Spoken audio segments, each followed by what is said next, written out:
Hey, Les, what's cooking? Man, what did it take to get here today? Listen, fix it, feature it, or forget it. This is either a fix thing or a forget it thing. We don't need to feature it. Just move on. Why? Just move We could on. feature it. Just move It's on. it'll okay. Hello, everybody. Welcome to another episode of Black Boomer Besties from Brooklyn. Brooklyn. This is an episode that you want to listen to. Yes. I mean, I know Yes. the others are good, but this one is it. Listen, we Okay, know some so people. We we know we some we we got people. our people. Our village is incredible. Absolutely incredible. You'll see. Just, you don't have to take my word for it. You'll see. You'll So see. you're about to meet a member of our village, but let me just say a couple of things before I introduce this lovely lady. You know, I would say I've known Nick all of my life. And you know how people say this is like, oh, this is hyperbole. And it's like, yeah, you probably met her after college or first job. It's like, no, I've known this lady. I was thinking about this 51 years. Easily, Wow. yes. That's And I before I mean, was that's born. Oh that's my a few gosh. people's lives. We met in utero.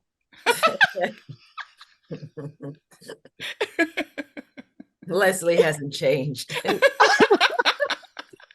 And we would have it no other way. Don't change. And not just that, you don't even call me Leslie. I, But so this lady right here is a dynamic person, smart as can be. She's an entrepreneur. She's a godly Christian woman, wife, mother. She's a philanthropist. And when all those things get taken care of, and all of those people, she's a medical missionary. When all the people that she takes care of is finished, then she does her work as a dentist. And not only is this lady a dentist, she's a pediatric dentist. So she takes care of people that many people don't want to take care of. And she has special reasons for it, and she has a special twist at it. So I really, really, it warms my heart to introduce you to Dr. Nicole McGrath Barnes, who is like a little sister to me. And we have stories that we can go on. But I'll just say, because you probably won't, you'll stop yourself from saying it, Nicole. But she calls me Gesley because when we met 51 years ago, she couldn't pronounce Leslie. So I've been Gesley forever. I'll stay that way for you yeah. because you're my sweetheart.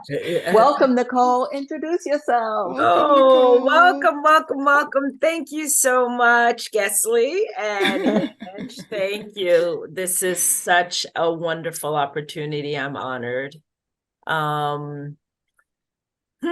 So I didn't do your bio justice. well, So could you? I know it's hard oh, to talk about yourself, right? But talk yeah, about yourself. completely. I Talk about can't. yourself. Think about what your mother would say about you.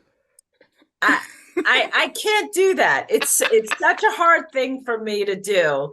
Um, it really is. I Well, love what I do. Um, I know that I've been called to be on this journey, and it's not work. It's an honor to serve and provide, advocate, educate, all of that. It's a joy. I wake up every morning saying, all right, God, what do we have for me today? And I really mean it. And it's very, very hard for me to speak about myself because, as you know, I'm a believer and this is all God. And, Mhm. you know, uh, Nick, Well, as you're speaking, I'm getting teary, and I remembered when I couldn't I, spell fruit. I wasn't going to bring that up, well, Okay. I if I may, if I may, but let me I just say I this. need to read a little bit about Nicole since Okay, but she's not. before I do that, Okay, go. I'm feeling the same emotion, which is why I'm starting to cry right now, because I remember watching a documentary about you some years ago, and I was just bawling, and I feel the same way now. I didn't anticipate that I would during our talk today, but the reason I'm getting emotional is because I'm thinking back to that little girl who, as you as we laugh over the years about you, you know, your mother was asking you to spell fruit and you were having some difficulty. I think you can spell fruit right now, but I'm emotional because I just remember you growing up, and obviously at that time, I'm a few years older than you. I had no idea of the dynamic person that you were going to grow into. And while we all went our ways and did professional things, and obviously you and I have stayed in touch all this time, I just keep thinking about how proud I am of you. Mm. And I just keep thinking how fortunate I am to have you in my life and to know someone like you, No. and to know someone who I can call up on the phone if I need something, or it's a big deal to me, and that's why I feel like it's almost like ownership in a way, Mm. and Oh. I had nothing to do with your professional success. I had nothing to do with it, but Well, that's I'm why going I'm to a read little something emotional, but that I'm going to pull myself together. Thank you yeah, for those get it sentiments. together, Yes. Les. Get it I together. am. Listen, so I want to read a little bit here because I think the way that Nicole described herself is um, is the way that she shows up for the people that she serves. Humble, there because God has placed her there. No braggadocious, no, her leadership filters down to her staff. I hear this over and over again as I did all my research because I know Nicole, Dr. Nicole, and the CEO Nicole, philanthropist Nicole, not so much. So I really have to read this. Okay. Dr. Nicole, as she is lovingly referred to by her patients and community partners, established the Kindersmile Foundation, Inc. as a charitable organization in 2007 based on her personal exposure to the disparity of dental care access in Montclair, New Jersey, where she ran a private practice for nearly 25 years. How old are you? Oh my gosh. Dr. Nicole is a tireless advocate in reaching out to at risk children in her community who lack access to affordable dental care. To date, she has led Kindersmile Foundation to provide free or low cost dental services to over 25,000 children. Let me tell you, when you have a toothache, you can do nothing. That's right. You are paralyzed. Yeah.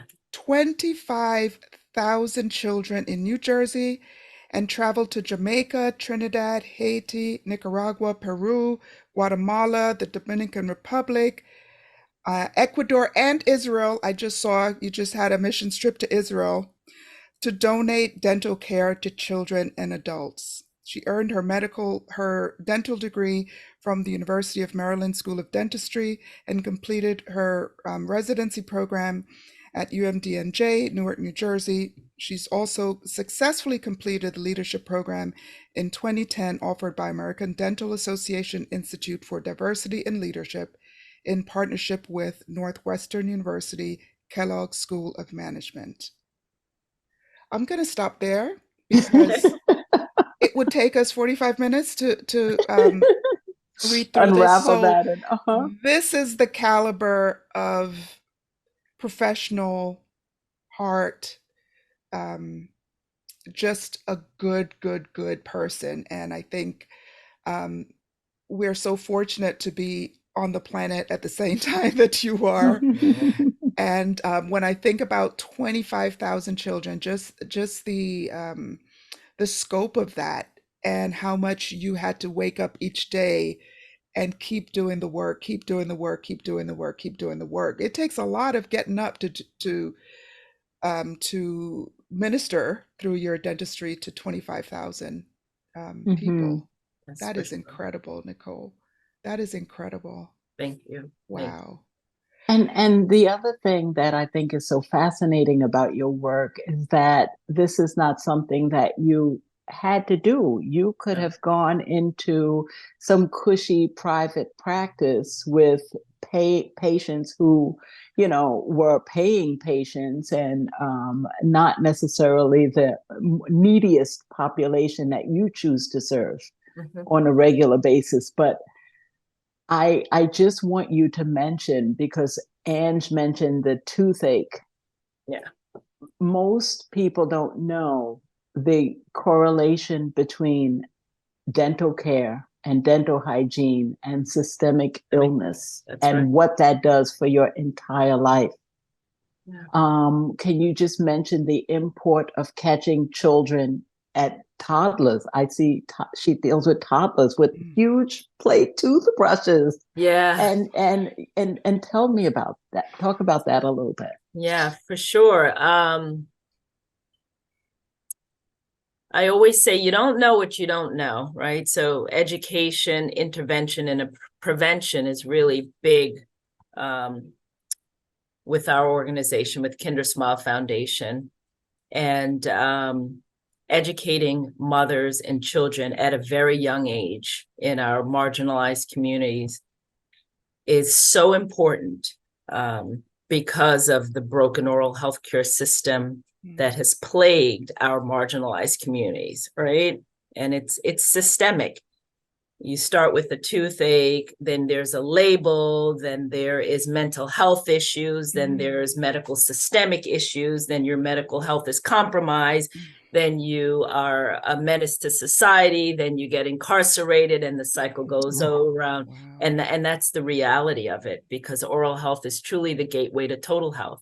And as you know, being a physician, the mouth and the body have been separated for centuries. I think oral dentistry was born out of medicine, really. There was this author, Mary Otto, who wrote the book Teeth. It was a New York bestseller, and she explained it so eloquently, how the mouth and the body are so separated, and people treat it as such, right? Two parts of the body that you only go to visit the physician when you're in pain: the mouth and your feet. You're supposed to see the podiatrist annually. How many of us see the podiatrist annually? Yeah. You know, so our job, my job, is to really educate the population on the number one preventable disease, which is oral disease, but yet it afflicts low-income children in our community. So if we start young, we start with the matriarchs, with the mothers, because we have community programs, part of our organization, and educate them, meeting them where they are, not speaking down to them, but meeting them exactly where they are, because we all made mistakes as mothers. Sure. And we still do. I can and speak like you for said, me. what you don't know, what you don't know, you don't know. You don't know. I mean? And then guiding them through that process of taking care of their teeth, right? When you're on the plane, what is the flight attendant say? Put the mask on yourself first, then your child. So educate the moms first, the matriarchs of the family, on how to prevent this preventable disease.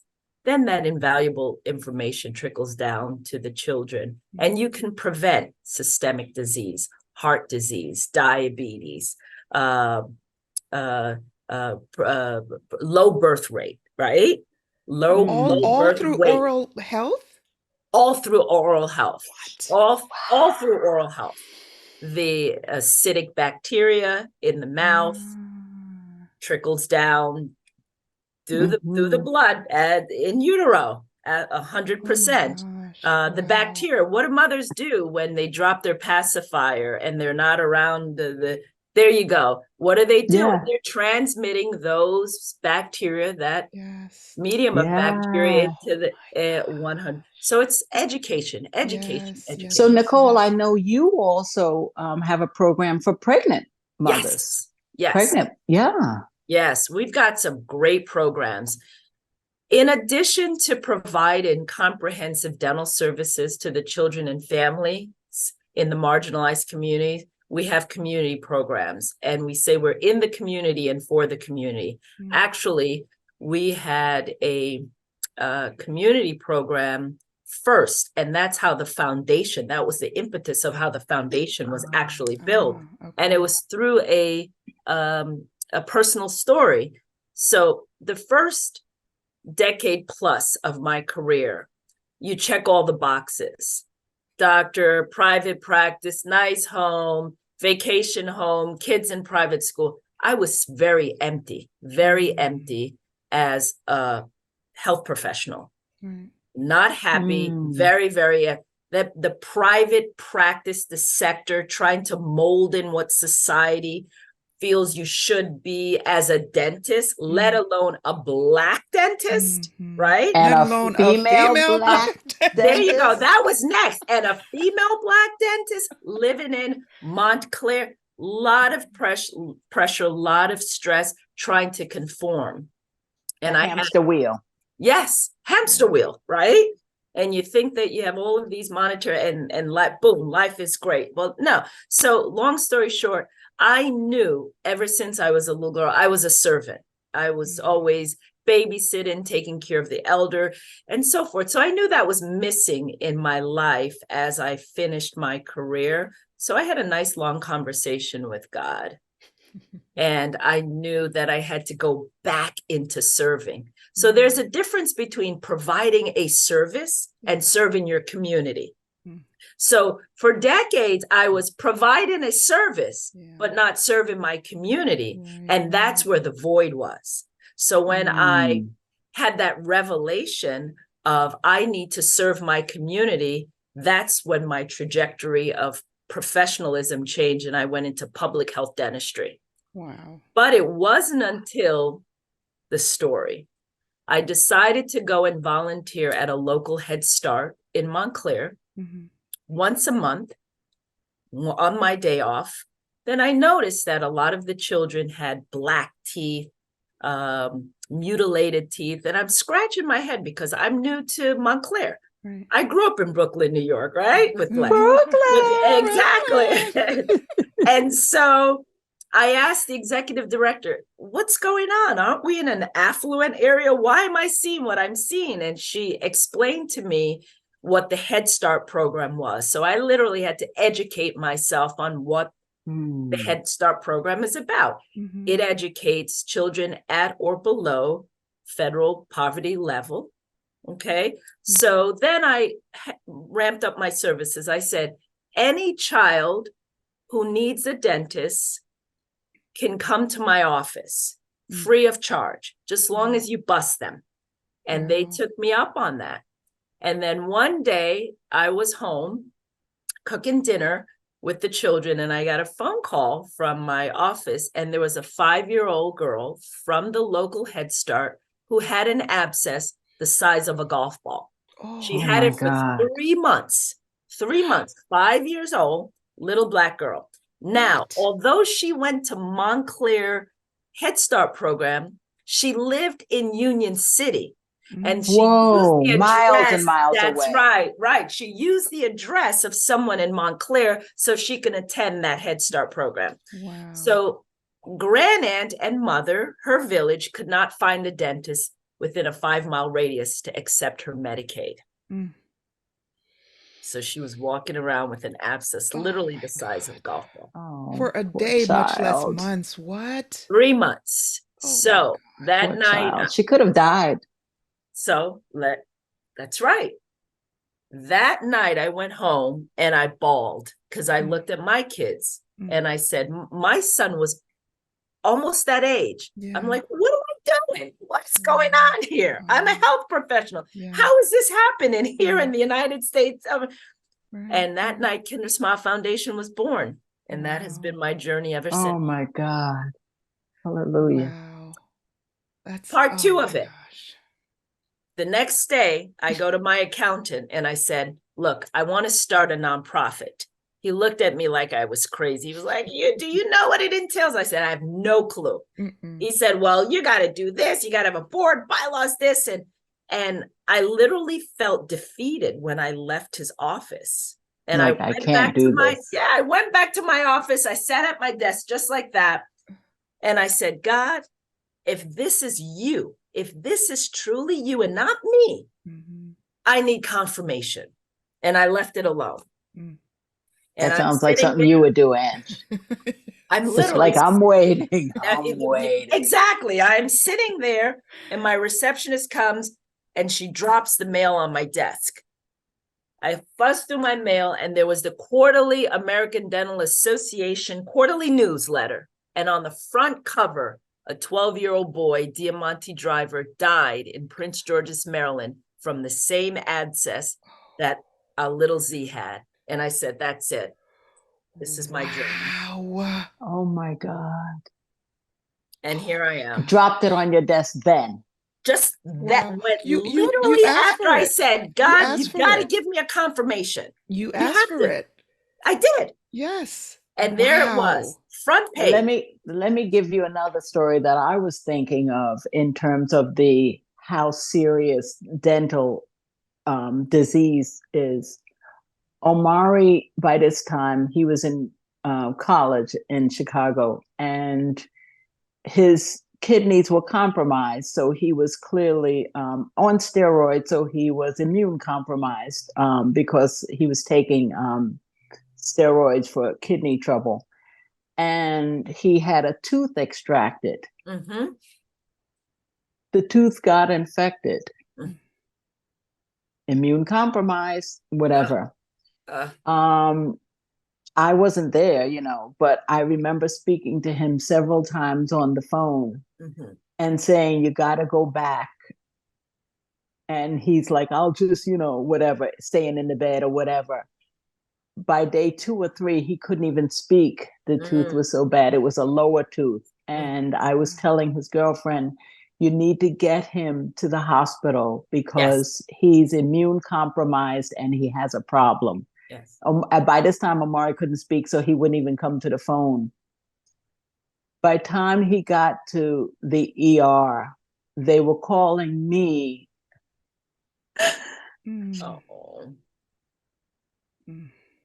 to give permission to do a trach. Wow. He had Ludwig's angina, so the infection from his lower jaw spread so much down his neck that it was compromising his breathing. And they said that if they couldn't get a breathing tube in because of the swelling, they would need to put a hole in his neck to breathe. That was also the time he had such infection, he was septic, and that's when his kidneys failed, and he had been on dialysis ever since. So, not to take it in another direction, but from that tooth problem, I don't rub it in its face, but I say if he had not had that problem, he could have staved off dialysis and kidney failure for years more. Wow, look at that. Wow. Unbelievable. So the point is that we have no idea. No. I've had, when I was working in the neuro ICU, people with upper tooth problems spread to the brain. Absolutely. That's exactly what happened to Diamante. He died from a brain infection. Spread to the brain. They open up the brain and have to instill antibiotics through the cranium. I mean, this is medical talk, but it's no joke. Yes. So when you set these children up for a future of good dental care and dental awareness, you're doing God's work. Nobody. You're saving lives. Literally, one smile at a time. Wow. One smile at a time. And a lot of people who knew? don't know. I mean, we used to grow up thinking you put the child to bed with the bottle in the mouth that, you know, they can suck and it pacifies them while they sleep. And there's the milk sugar sitting in the, you know, when you come in and see a kid with 2 and 3 years old with rotten teeth, he's only owned teeth for 2 years. That's right. And that's exactly too what happened. There was a 2-year-old boy that we saw at a local Head Start. By 2 years old, you pretty much have all your primary teeth, 20 teeth, 10 on the top, 10 on the bottom. This little boy, 18 out of his 20 teeth were non-restorable. No. 18 out, little black boy, another story. The work was completely out of my purview. He would have to be administered to the hospital under anesthesia to get all of this work done.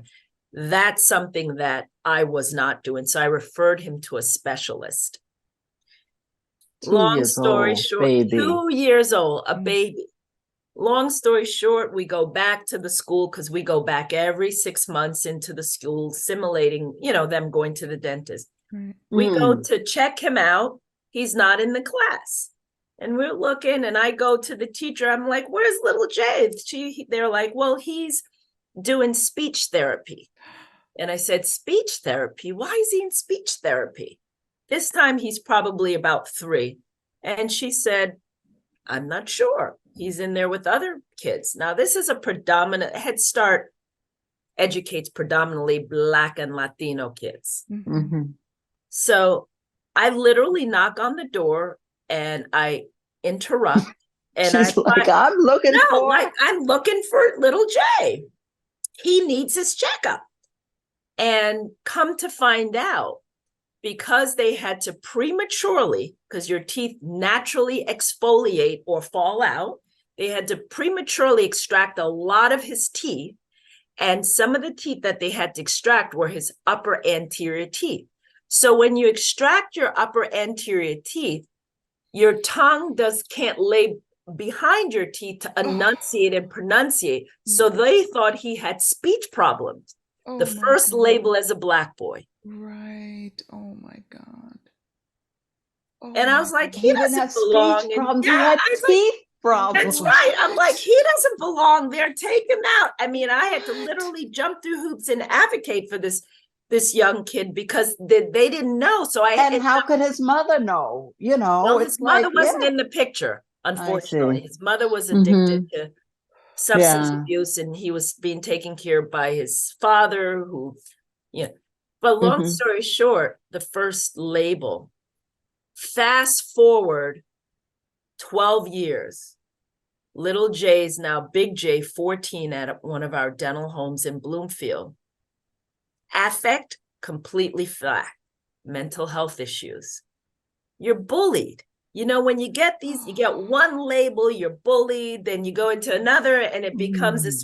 And I literally witnessed that for 12 years. So it's real. It is so real. And I always say, you don't know what you don't know. So time to Wow. That is so motivating, Nicole. I mean, in terms of you waking up every day, it's like, I'm waking up and doing this for Jay, for this kid right over here, and for that kid right over here, and to prevent what happened to Diamante years ago. Yes, that's right. What I'm hearing is these are not one-offs. Everything that you've described, you could see it happening to many, many, many children. Yes. It does. These are not like, rarities. No. You know what I mean? This is everyday life in our communities. This is literally every single day. Right. Our kids end up living with pain. If I show you pictures of some of the teeth that we see literally on a daily basis, you would really think that we're in a third world country. Oh my God. And I'm not making this up. And it's the reality. I mean, you and I, we're blessed. Yes. We have private insurance. We have the resources. Our child is in pain. There's a copay of $50. We can send them every 6 months. People, there's so many families who don't have that luxury, and their lives are cut short Wow. you know, Wow. physically, mentally, because of for lack of sure. access to oral health care. Wow. Whoa. So I want to I'm ask blown because away. you started, where were you when you started the Kindersmile? Kindersmile? Yeah.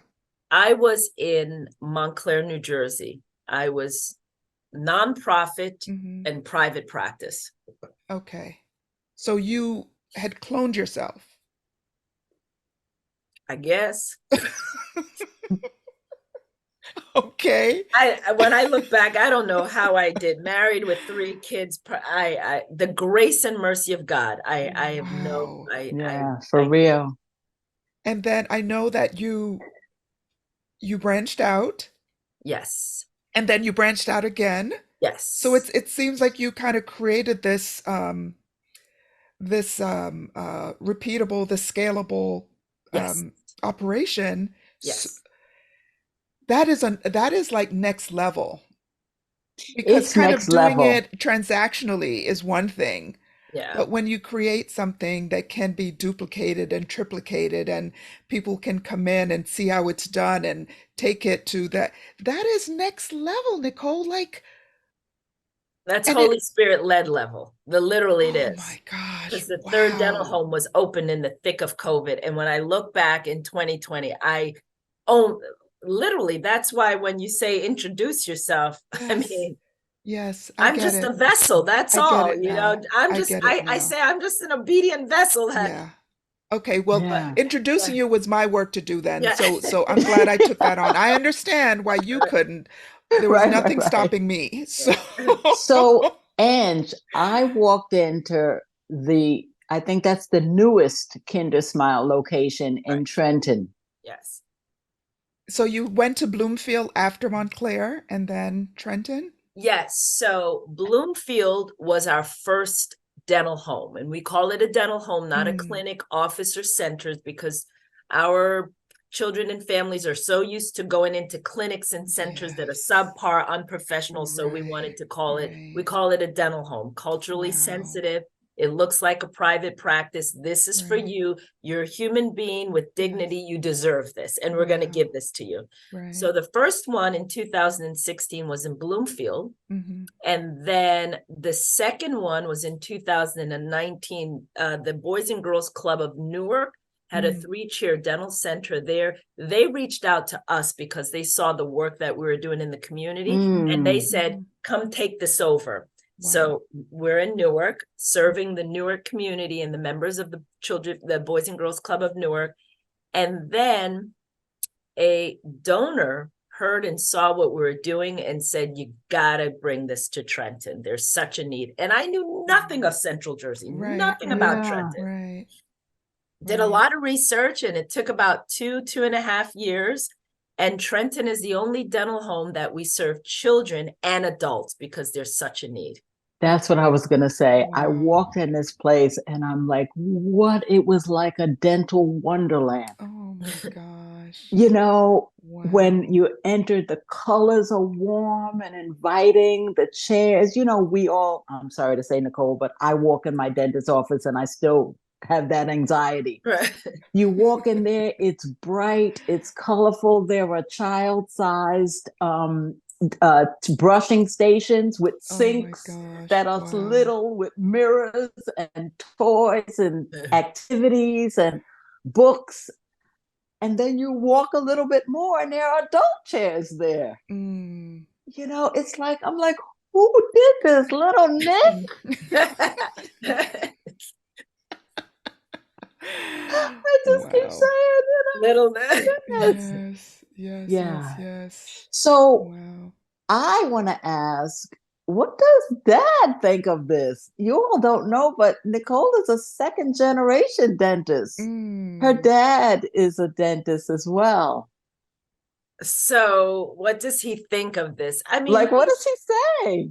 He's proud, you know, he's proud. I mean, I know he's proud of all of his children, but you know, you are the only one that followed him in dentistry.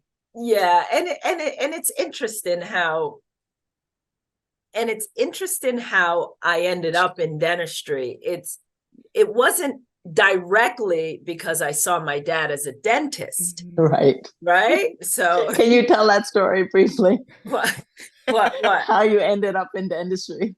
So my mother, my beloved queen, Jamaican warrior woman, sacrificed her life for us. She did. And I never saw my mom. Not at glee clubs. I'm sure you saw my mom more than you saw your mom. Literally, not at glee clubs, not at parent-teacher conferences, not at sports, because mommy had to work. She had to work to provide food for us. Yes. And I just witnessed her do that. And I said, I don't want to do that. I want kids. I want like 100 kids. And I want to be there for all my 100 kids. I used to say this when I was younger. And it was not until the age of 14, 15, I literally started thinking about my future. I used to have a list, probably with all misspelled words, but anyway, list, pediatrician, this, that, and the other. And I really wanted to be a pediatrician because I love kids. I have such a strong affinity for kids. And I used to do candy stripe at Kings County Hospital. Why is that familiar? I can almost see you in your outfit. Yeah. I've definitely seen you in your outfit. And there at Kings County Hospital, there were like a lot of crackhead, deformity, and I just turned away from that. And then I said dentistry, and this had really nothing to do with that. And I said to myself, well, Nicole, how do you know you want to become a dentist? And I'm like, I don't know how I want to become a dentist. So then I opened up the New York Post and I looked for a job. What she did. I looked for a job and it said dental assistant. I'm like, I could do that. That's after school hours. I get on my blue 10-speed bike and I ride down from New Kirk all the way down to we lived in Flatbush at the time. Yep. And I locked my bike up right by the corner of Foster, was it? That's Newkirk, Brooklyn.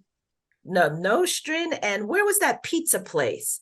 Right by 269. What is that street? But anyway, I locked my bike up and I knocked on the door and I'm like, I'm here for a dental assistant job. And he looks at, he's like, you got credentials? I'm like, what's that? What is that? I'm here. I'm here. And he's like, oh, just come. It was on the second floor. He's like, oh, just come upstairs. And he was like, well, you should go to school for this and how, and I didn't know. And then this young Jewish guy became my mentor. Wow. Literally. Oh my gosh. And he was like, it's okay. When you have some days off or after school, just come on and watch and see what the profession's like. And that was it. From then on, at that point, I set myself up. When is the she just movie stepped coming out? When is the movie? I want the movie of your life. Listen, you movie. Just did a segue, Ange, because yes. When is the movie coming out? Funny you should ask. Not only has Nicole been in the media and on television several times, but you have a big project that's coming out. Yeah. Talk about that. So for probably 7+ years, I've always wanted to do a documentary on access to oral health care in the state of New Jersey. And God has answered my prayers. And we all know by now that what you set to motion, and if the Lord says yes, it happens. There you go. On October 21st in Hamilton will be the first premiere. And then November 9th in Montclair, New Jersey. And it is a documentary for everyone. It tells how our system is so broken. And it's just not in the state of New Jersey, it's other states. It's a global epidemic. And we talk about the emergency room, cost, taxpayers, when our patients have to go to the emergency room to get treatment because Right. there's no access to care for the marginalized community. They you know, they're on Medicaid, but there are no providers except in Medicaid. So where are they going? Why? Because Medicaid fees are so low, the reimbursements are so low, and inflation has gone up and clinical supplies have gone up. Where do our families go? To the emergency room. And who is carrying this burden? You and I. Yes. So why not open facilities that Right. can embrace and accept the uninsured and the underinsured to Mm. talk about that, to talk about the stories? We almost had a Diamante driver case in the state of New Jersey, one of my patients. That's in the story. Having people talk about their real lives experience, because you don't know what you don't know, but we've got to do something in the state of New Jersey before we have a sacrificial child. Right. You know. Wow. So what's the name of the documentary? The name of the documentary, it's called Toothache: The Painful Truth About Oral Health Care Inequity. And I'm going to put the links to all of your information, including the documentary, on our episode page and on our social. And I'm sure you've advertised as well. Thank you so much. I got my tickets, so I'll be there. I wish I could come, Nicole. I'm going to be in the middle of I'll be there. Production. Thank you for I was trying to squeeze it through, but I made commitment. But it doesn't mean that I won't see it. Maybe I'll make the November 7th. That's right. November 9th. November 9th. Okay. Yes, absolutely. I'll go for that one. Yes. So it's what I've also like to say is that you've partnered, you've gotten support from a lot of large organizations that see your work, much like the people in Newark did, and really want to partner with you and kind of spread what you're doing. Yes. Are you able to talk about any of that?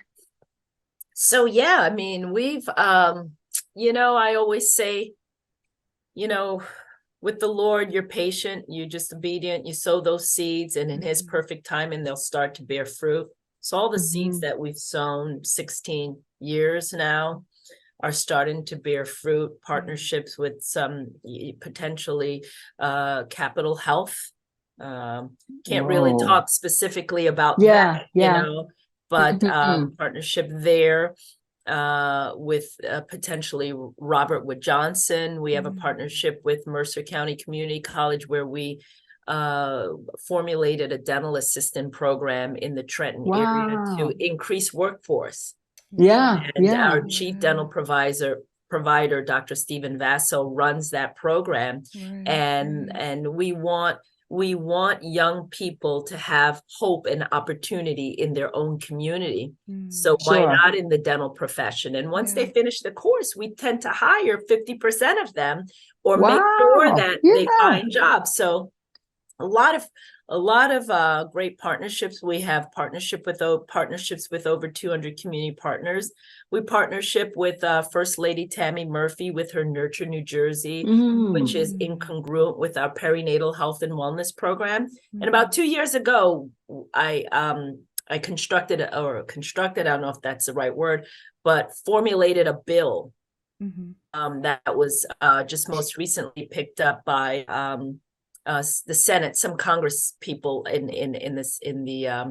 the state of New Jersey, and it's called MOM, M-O-M. It's maternal oral medical, and it's a bill that replicates our perinatal health and wellness program, where we educate mothers because they're the matriarch, and we provide services. So prayerfully, you have tentacles everywhere. I know. And that's so funny because that's what my COO says, our tentacles, but that's how you spread oral disease awareness. Right? Yeah. You know what I was thinking about, Nicole, when you described the dental program to train, it reminds me of the Peace Corps.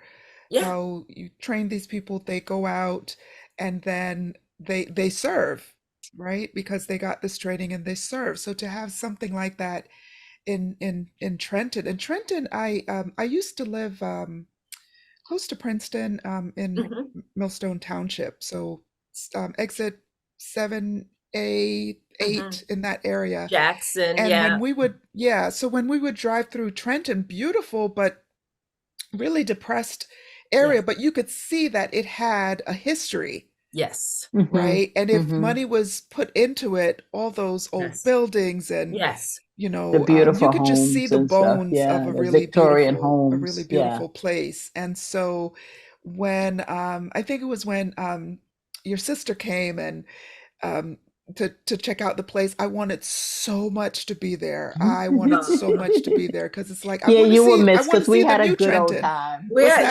that? Yes. It was fun, especially when Funny we went as out to usual. dinner. Right, yeah. I heard about that. We'll talk about the dinner during the Yes. after the Yes, episode.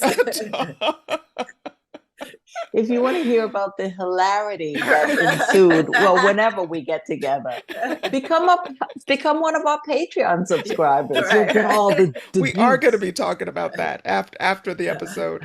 Wow. I want to ask about Nicole the person. I was just going to say, in the time we have left, Mm. because you still are a mom, you still are a wife, you All still need sleep, you're a human being. What Leslie said. Leslie said, who's taking Who care takes of you? care of Is you? my question. Who's taking care? So Leslie, could you get out of my head? Could you? There's no room. Who takes care of Nicole? So and how can we help to take care of Nicole? So I am very, very blessed to have a great team at Kindersmile Foundation of about 33 employees. Wow. I've got great we great family, great village. On the personal side, I am very blessed to have an incredible husband who loves to cook, who loves to feed me. We have a lot of fun together. He has a motorcycle, so we're constantly on the motorcycle. We just purchased a 48-foot boat. So I have outlets. I love to garden. I love to spend time at our home in Martha's Vineyard. That is my happy place. I garden there. You get the gardening from your mom. I do. I'm a nature person. I'm a true Jamaican. I go out with no shoes on and I'm in my garden and I don't care less what's, so I have my kids. I love being a mom. They're near and dear. I speak every single day to them. They look out for me. My sister, we talk multiple times. At my family, everyone, we all come together and we take care of each other, and that just replenishes my soul. That's awesome. Yeah. And I think that the solution to well-being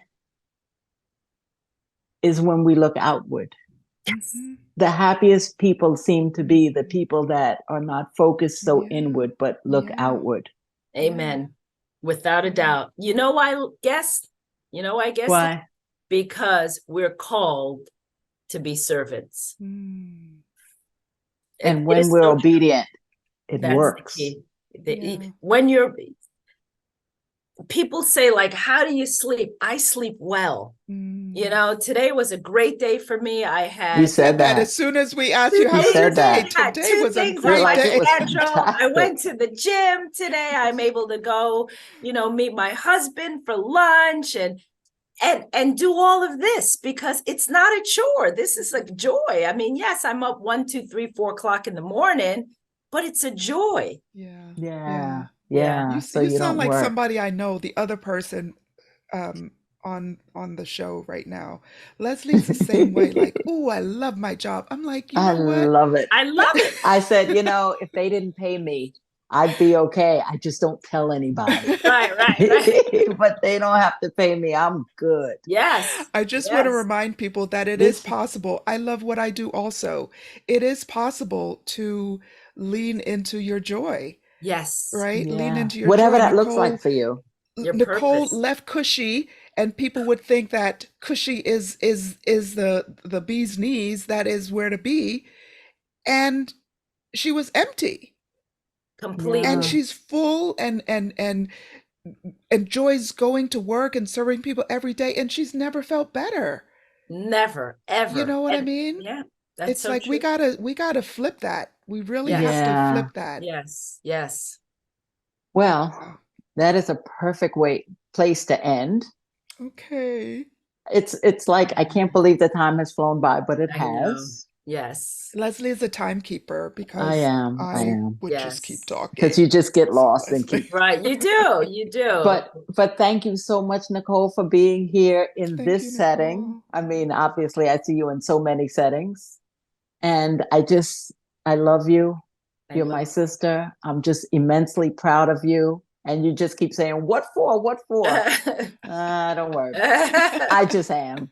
Thank you so much. I love you too. Love you too, Angie. Thank you for this opportunity. And thank you for coming. This was what you amazing. guys are We are doing. going to share this far and wide. The word has to get out for this such an important body of work that you are a part of, and helping so many people and informing so many people. I think people, what is it that you've been saying? When you don't know, you don't know.